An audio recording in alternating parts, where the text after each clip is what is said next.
I do not have a lot of answers for currently this Dolphins team. What's maybe worse than that is I don't really have any questions currently for this Dolphins team. They're just bad. I'm not questioning anything.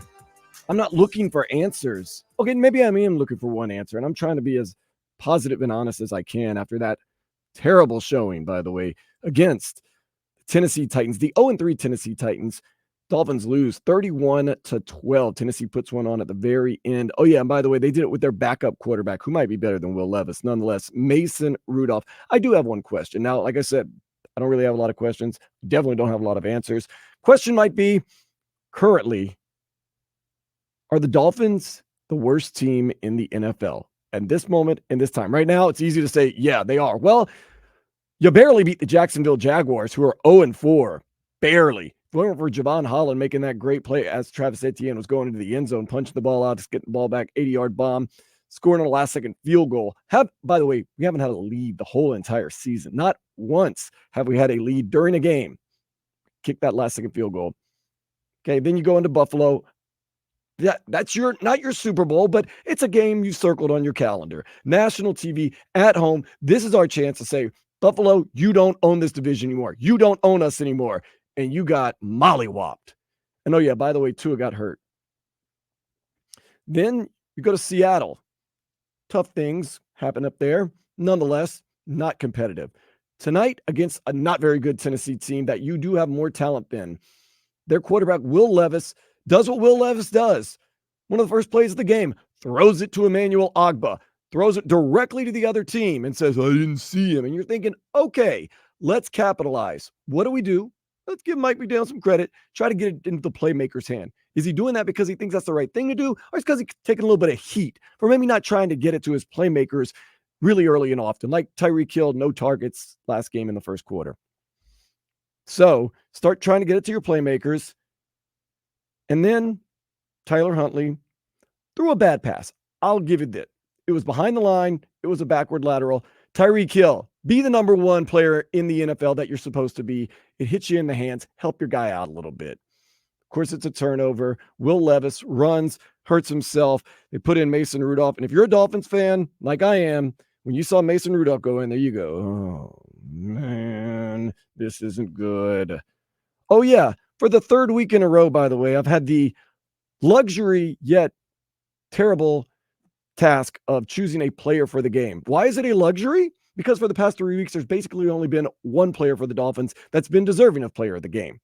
Why is it terrible? For the exact same reason. For the last 3 weeks, there's really only been one player on the team that has been deserving of player of the game. This Dolphins team, this organization right now has me extremely low. And this is not a Tennessee team that is very good. By the way, I am Dan Day, joined by Danny Garcia. We are getting the text in 305-567-0560. We're going to let you call in, and we're going to let you call in very soon because usually I make you wait a little bit, calm down. You don't deserve to have to wait and calm down tonight. You deserve that you can call in if you got something to say, positive or negative. I don't know how much positive you're going to have. 305-567-0560. You can also text in. We're on YouTube and Twitch. A lot of people calling for Mike McDaniel to be fired. A lot of people calling for Chris Grier to be fired. I don't think that's the right thing to do for a lot of reasons. Number one, it's an unstable situation right now. Let's not make it more unstable. Number two, Mike McDaniel, he's got the extension, whatever. Number three, there's a lot of injuries. Oh, yeah, it got worse tonight, by the way. Jalen Phillips hurt his knee.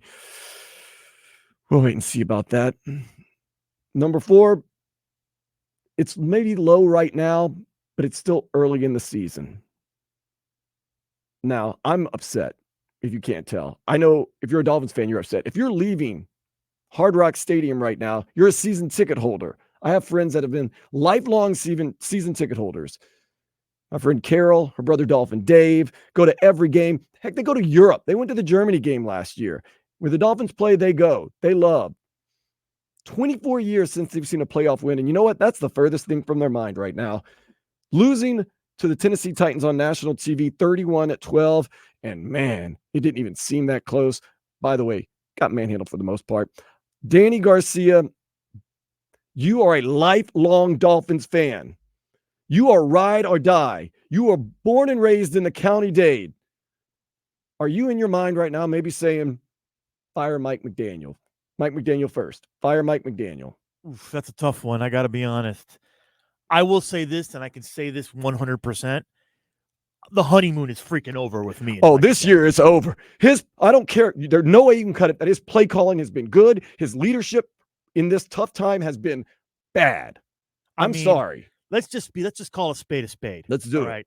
Let's look at this. Let's look at this team. Let's look at last week in Seattle. You have a backup quarterback come in the game who been here for 3 years, and he looks totally unprepared. All right. We have an offensive system that tonight it looks like we can barely throw a forward pass. Tyler Huntley did not look behind good. The line of scrimmage. We did actually try to get Tyreek and Waddle involved a little bit. But it comes to a point where you got to throw a forward pass over the line, man. Yeah, they waited until about the third or fourth quarter to start really trying to throw forward passes. And that comes to me. You're this big offensive guru, and you can't get this thing running. And then the one that really chives my ASS, man. I got to be honest with you. I know it got called back, but that play, that special teams play where I believe it was Luke Riley. Duke Riley, LSU Tiger. Touch the punt. Forever LSU. Terrible job, by the way. That shows no discipline whatsoever. I mean, this is the third year in a row that this team looks totally undisciplined on special teams. Okay. Completely and utterly undisciplined on special teams. And on top of everything else, everyone's patting him on the back like, hey, good job, Luke. Good job. And it's like, you know what, dude? Where's the accountability? Where's the coaching staff? Where's the players holding everybody else accountable? It's like the inmates are running the asylum in Miami, and I'm sorry. Like, I'm not ready to say fire Mike McDaniel yet. Okay, that's good. But the honeymoon is freaking over, dude. We got to start seeing some results. All right, we'll say this right now. Mike McDaniel, maybe at least you and I aren't. There are some fans saying fire Mike McDaniel. I think that's a little hasty, but hey, you have the right to your opinion. I will say this. You, Danny Garcia, separate people that were not in contact with each other, that have never met each other, not all night long, but for the past 10, 15 minutes, I've been getting texts, I've been getting calls, and you said it to me. This team has no fight. They quit. They're done. And you could see it early in the third quarter, and I understand. Your starting quarterback has concussion problems, and you don't know what your future holds. You can't score. You can't barely get first downs. You went 10 quarters without scoring a touchdown. Some of the field goals weren't that impressive either. Yeah, you're a little dejected, but where was the fight? Where was the guy starting to, whip towels around? Tua was, and then once again, I don't want to pile on Tua too much. He's your leader, isn't he? Shouldn't he going around saying, come on, guys, whipping everybody up? He's standing there with an earpiece in, sitting around talking. Shouldn't he be pulling Tyler Huntley over and saying, come on, man, let's do this. Let's do this. Tyler Huntley always having a hard time. No. And it gets back to this, and correct me if I'm wrong. It's cute and fun when you're winning, but when you're not winning and things go like that, it stops being so cute. It stops being so fun. Mike McDaniel talking all blip, blip, blip, blip, blip, blip, blip, blip, dressing the way he dresses, talking the way he talks. It's cool when you're winning. Well, it's not so cute anymore. Tyreek Hill, Jalen Waddle, all these guys, when they got the flash, the speed, the cool, that's fun in games. Until you start getting it handed to you by the Tennessee Titans, that's when you say, shut up and start playing. Yes, I did notice that. Duke Riley, dumb play. I know what he was thinking. Someone had already touched the ball, so it was a free play. Where did he think he was going to go with that? And yes, people were patting him on the back. Calais Campbell did go over like a true captain, kind of told him, you can't do that. You can't do that. But then 10 seconds later, people patting him on the back. It's okay. This is the other thing. Mike McDaniel, okay, we're upset with you. We'll leave it at that. Some people want Chris Grier fired. Now, Danny Garcia, as a lifelong Dolphins fan, and we're going to hear from everybody, 305-567-0560. I got people texting me. We're going to get to that in just a minute. Are you starting to think maybe fire Chris Grier? I'm not there yet with Chris Grier. Because he's been here for a while. He has built this team. He's been a major part of building this team. He's made some bad decisions. I'm not going to sit here and catalog them. But the fact of the matter is, we don't have that much time, Danny. Stop. Exactly. But the fact of the matter is that there is some questionable things going on with this team, and we have to look at what's going to happen this year. We're going to have to look at the totality of this roster, who signed, where we're at, and then we're going to have to see that he's got to find a way to dig himself out of this hole, because this team has issues on the defensive and offensive line. This team cannot be a concussion away from falling apart again like they were this year. We simply put, we just cannot. We cannot be this vulnerable again. One of my biggest things going into the season is that Tua has to learn how to be better at progressions, and Mike McDaniel needs to learn how to make adjustments. And lo and behold, first of all, he wasn't doing too great the first couple games. But Tua goes out, and it looks like this organization is just in disarray. They go out there, and you're struggling to get first downs. Tyler Huntley had to take. They had their first down was almost at halftime. They were 1-6 at halftime on third down conversions because Tyler Huntley took the ball and ran for 11 yards because he took it on himself. Tyler Huntley 7 for 10 for 35 yards. Now, I've never played in the NFL. I've never even come close. Tyler Huntley barely knows the offense. You can't scheme up something better than 7 for 10 for 35 yards? Everyone needs to take accountability. Chris Grier has been there for a while. He's made the groceries. He's done the cooking. It's been 24 years since we won a playoff game. I can maybe understand people being a little bit upset about that and to laugh at the beginning of the season. This offensive line, everybody worries about them. Well, we're not worried about the offensive line. We know right now they're not very good. I mean, the best part of this team is the defense that's on the field 24 hours a day. I think they actually played more minutes on the field than their actual minutes in a football game. They're trying their hearts out. Zach Sealer, captain of the team, Calais Campbell, they said the oldest defensive player in the league at 39 years old, playing their hearts out, man. I feel bad for them. They have no hope. What are they hoping for? I was saying at one point when Braxton Berrios actually returned that punt for a little while, I said, the worst thing that either of these teams could do is make a mistake on special teams. Just start punting. Just start. 305-567-0560. We're going to get to your calls. It's Game Day Uncensored. Now, don't go crazy and drop bombs, but you can let your heart out there. You can wear your heart on your sleeve. Look, you've been through too much as Dolphins fans. 24 years since you've won a playoff game, and tonight, it was a low point. And there's been a lot of low points. Tonight's a low point when you got Mike McDaniel, who is the offensive guru, the running coordinator at San Francisco, the Kyle Shanahan system where you just plug people in and they win. Look, Mr. Irrelevant, Brock Purdy did it in San Francisco. We can do it here in Miami. Now you're starting to see why Tua Tagovailoa is so valuable, why you do pay him so much, because you don't even look like the blind leading the blind out there when Tua Tagovailoa is out there. You look like you have no clue to even move anywhere. This offense looked absolutely terrible. Tyler Huntley, he's only been here for a little while. The guy before him had been there for 2 years. It was his third year in the system, the only system he ever knew. Mike McDaniel was already not calling great games before Tua got hurt. He has not called so many good games this game. I know there's limited. They're kind of handcuffed. I understand that. But you can't let the other team come into your house in a revenge game after they really kind of ruined your season last year on a Monday night, have their backup quarterback play the entire game and be the best player on the field, at least the better player on the field.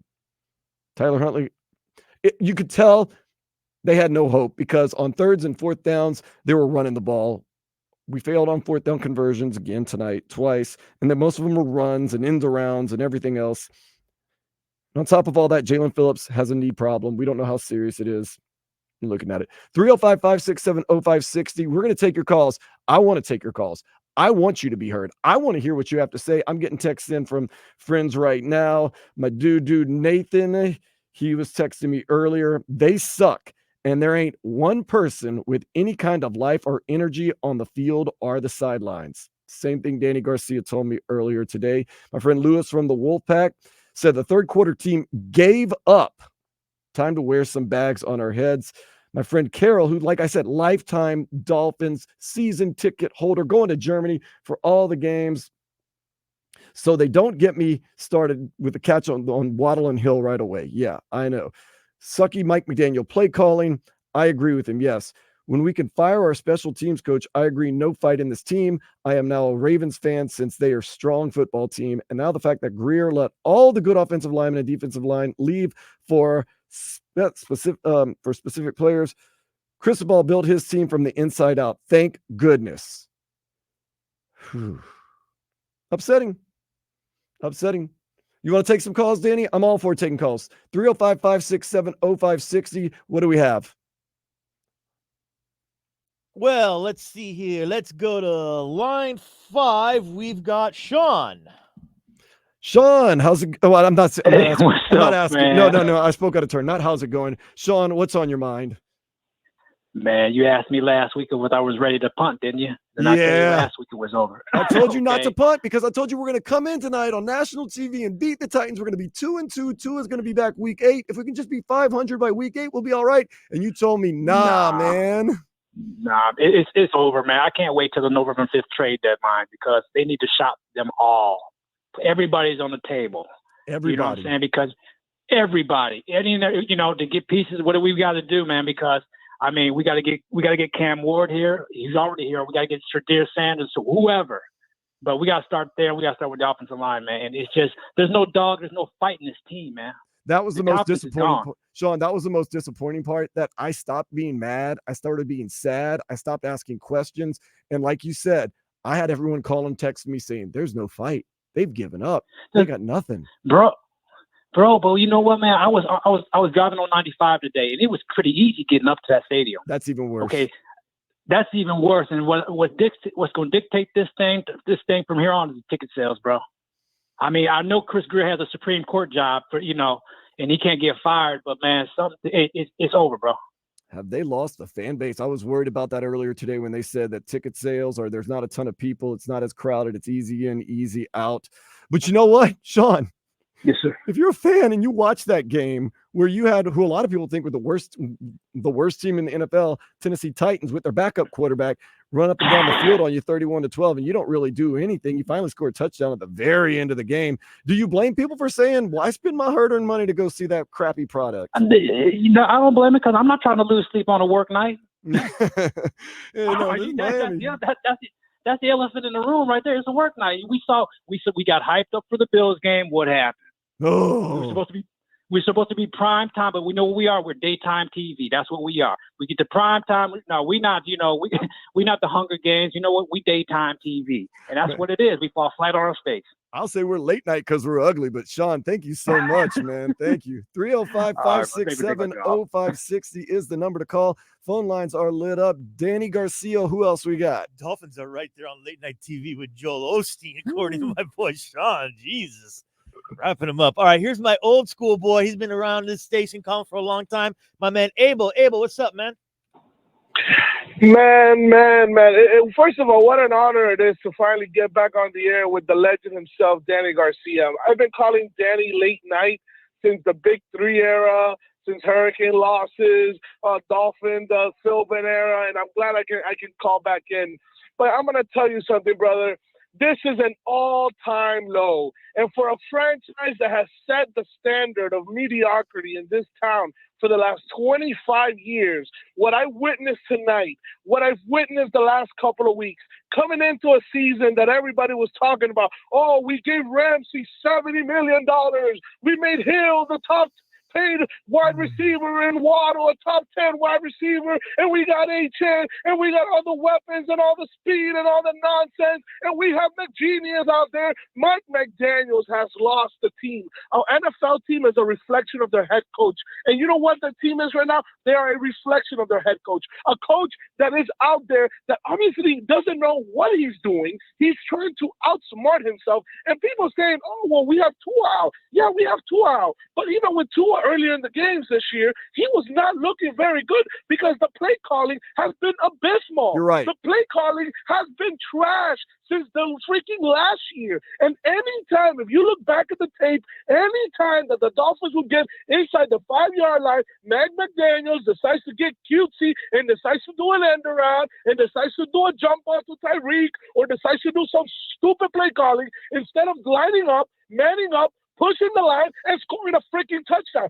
I'm sick and tired of this franchise allowing the ineptitude of Chris Greer, who has been with this franchise for 22 years. 22 years that we have not seen a playoff win. We saw the playoffs in 2008. We saw them in 2016, 2022, 2023, and the same outcome. I am 33 years old, and I have yet to see a playoff win in my adult life, and I am used to it because I know we're not going to see quiet. Because as long as Stephen Ross, who does not have the guts, who does not have the internal fortitude to go in there and clean house like the Houston Astros did, like many professional franchises, because we're not a professional franchise, and I don't give a damn about your wait list for season ticket holders. I don't give a damn about your parking and your shuttles and all these great things and the doggos across the stadium and the best game day experience, because the only thing that matters is wins, and we have not seen them, and we're going to continue to be this crappy product, overpaying for players that never show up on game day until the day that I die.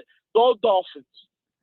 Couldn't have said it much better right there. And also with a go Dolphins. And I would say, whoa, calm down, Abel. But we're getting a lot of people texting in saying this is my soulmate. I agree 100%. And after what we've seen, and now, you know what? It's an amalgamation. It's not just after tonight. It's not just after last week. It's not just after Tua got hurt. It's not just losing to Buffalo. It's 24 years.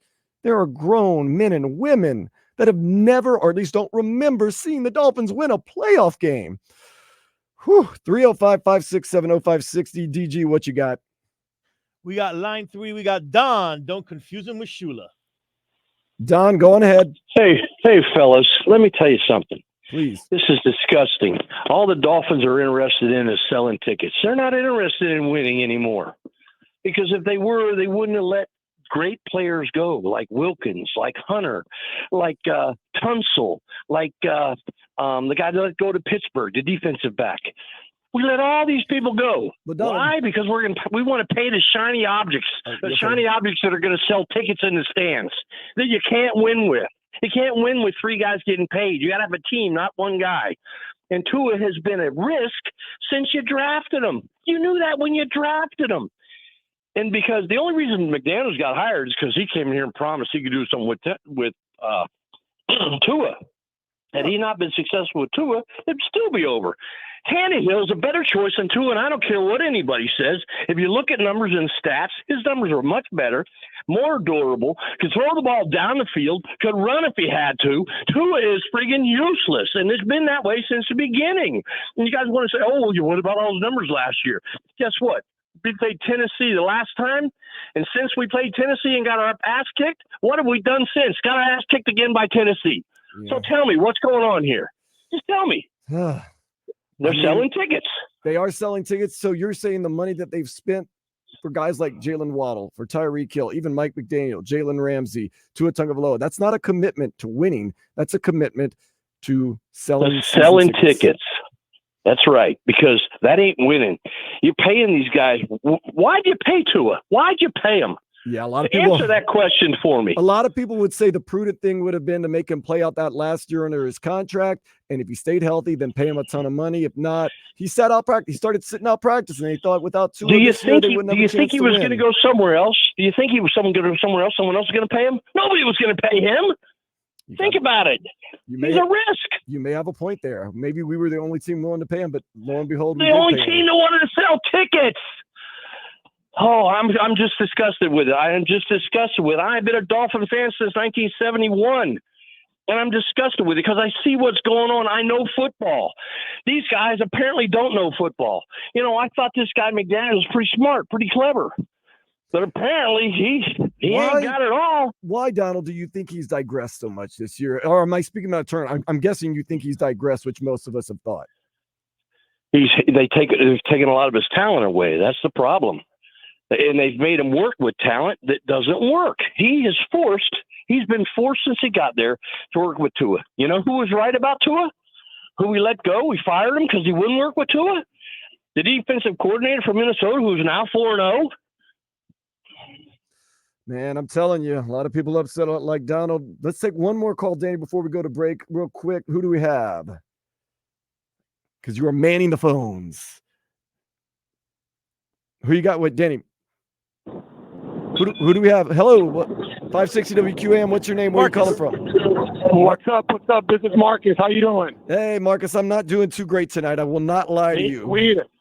All right, I'm going to be honest with you. I've been a season ticket holder. I was born in 72. That's the last time the Dolphins ever won. I couldn't say. It's the only team I root for that I've never seen win a championship. It's embarrassing. Since the Orange Bowl, my dad had tickets, passed them down to me. I've taken over. I travel with my wife, my son. We go to away games. We have season tickets here. This is embarrassing. The offense that Mike McDaniel runs is a flag football offense. Flag football offense. You're hiding Tyreek behind the line. Throw the ball forward. We stink. It's a bad smell. Get rid of Greer. Bring in Belichick. What's one more year? I say we tank for Cam Ward. What's one more year? What is one more year? It's worth it.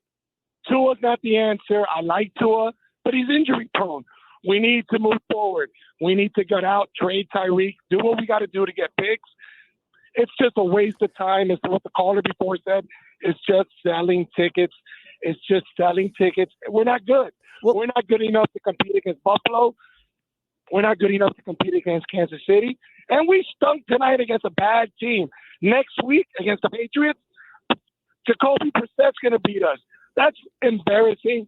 Tank for Cam Ward, move forward, and let's go on with the future. Because it ain't Tua, it ain't Mike McDaniel. Bring in Belichick, clean house, get rid of Greer. And that's it, my friend. Have a good night, Dolphin fans. Let's stick together. Let's see what the future holds. What's one more year? Let's tank for Cam Ward.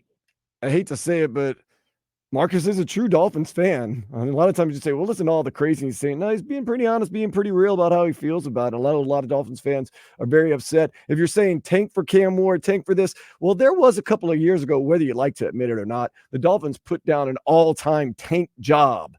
They got rid of anybody that was anybody at all, and they tanked for Tua, and it's gotten us right here. I'm not saying that this is the end. I don't say we've hit a dead end, but just right now it feels really, really low. So to say that tanking is the answer now, and what's another year, you do have to also look at that fact that we've gone down this road before, and it got us where we're at right now, which seems like a valley, not a peak. Obviously not a peak, but hopefully it's only upward and onward from here.